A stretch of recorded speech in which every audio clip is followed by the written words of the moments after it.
ସେ କଥା ମନେ ପଇଲା ମୁଁ ସକାଳୁ ମୁଁ ରହିପାରିଲିନି, ମୁଁ ପଳେଇ ଆଇଲି। ସେ ମୁହୂର୍ତ୍ତ ମନେ ପଡୁଛି, ଭାଇକି ଆଉ ଦେଖିପାରିବିନି, ଭାଇକି ଆଉ ପାଇବିନି।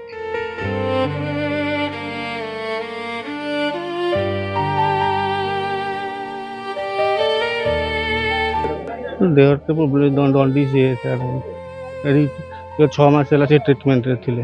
ତାବା ମାନେ ମରଣ ଖବର ଶୁଣି ମୋତେ ବହୁତ କଷ୍ଟ ଲାଗୁଛି, ବହୁତ ଦୁଃଖ ବି ଲାଗୁଛି।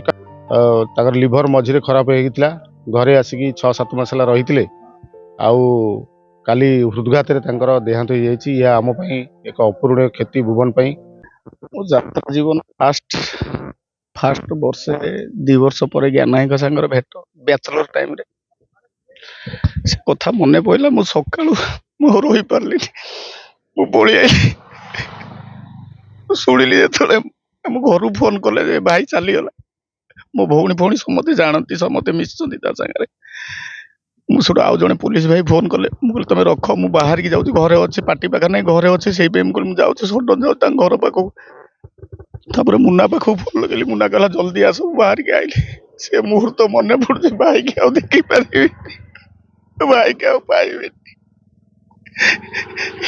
ନାଇଁ ଭଳିଆ ପିଲା ମୁଁ ଆଉ ପାଇବିନି।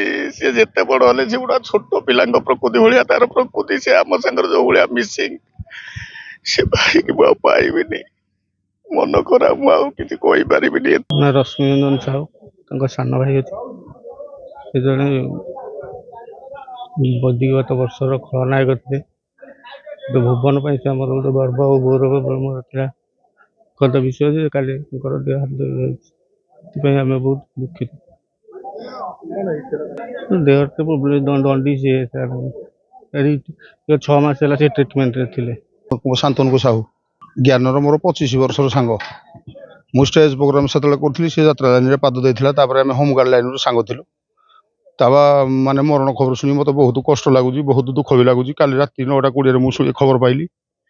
ରାତିରେ ତ କୌଣସି ପରିସ୍ଥିତିରେ ଆସିପାରିଲିନି ମୁଁ।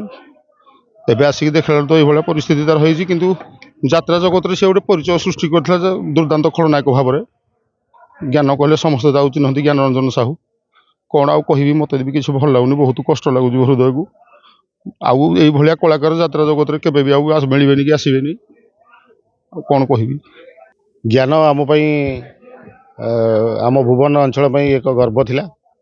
2000 ମସିହାରୁ ସେ ଭୁବନ କଳା ପରିଷଦ ସହିତ ସମ୍ପୃକ୍ତ ଏବଂ ଛୋଟ ଛୋଟ ନାଚରେ ରୋଲ୍ କରେ।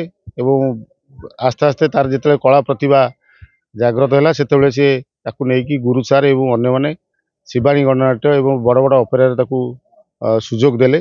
ଏବଂ ପରବର୍ତ୍ତୀ ସମୟରେ ଜଣେ ପ୍ରତିଷ୍ଠିତ କଳାକାର ଭାବରେ ଓଡ଼ିଶାରେ ସୁପରିଚିତ ଭାବରେ ଆମ ଭୁବନ ଅଞ୍ଚଳକୁ ସେ ଗର୍ବ କରିଛି। କିନ୍ତୁ ବହୁତ ବିଡ଼ମ୍ବନାର ବିଷୟ, ତାଙ୍କର ଲିଭର ମଝିରେ ଖରାପ ହେଇଥିଲା, ଘରେ ଆସିକି 6-7 ମାସ ହେଲା ରହିଥିଲେ।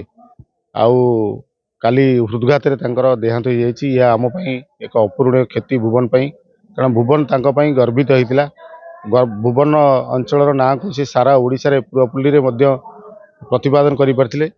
ତାଙ୍କର ଅମର ଆତ୍ମାକୁ ଆମେ ସଦ୍ଗତି ପାଇଁ ପ୍ରଭୁ ଜଗନ୍ନାଥ ପାଖରେ ପ୍ରାର୍ଥନା କରୁଛୁ। अरे वाओ अनु, केते सुंदर ड्राइंग बनेछु। एटा कौन बनेछु? एरा मु, एरा बापा, एरा बो, एरा जेजे बापा, एरा जेजे माँ। वाओ, और एटा कोन हम फैमिली डॉक्टर? हाँ बो, एरा हम फैमिली हॉस्पिटल। रंग बदलिछि, रूप बदलिछि, हेले आपनक संपर्क बहुत पुराना। खाली ओडिशार नुह, पूर्व भारतर 50 लाख परिवार भरोसा, आमर अत्याधुनिक कौशल एवं अद्वितीय सेवा। 27 वर्षर संपर्क आमको करि परिछि आपनक निजर family hospital. Thank you doctor. अनुपरी अनेक पिलांक धन्यवाद, आम पई अमूल्य उपहार।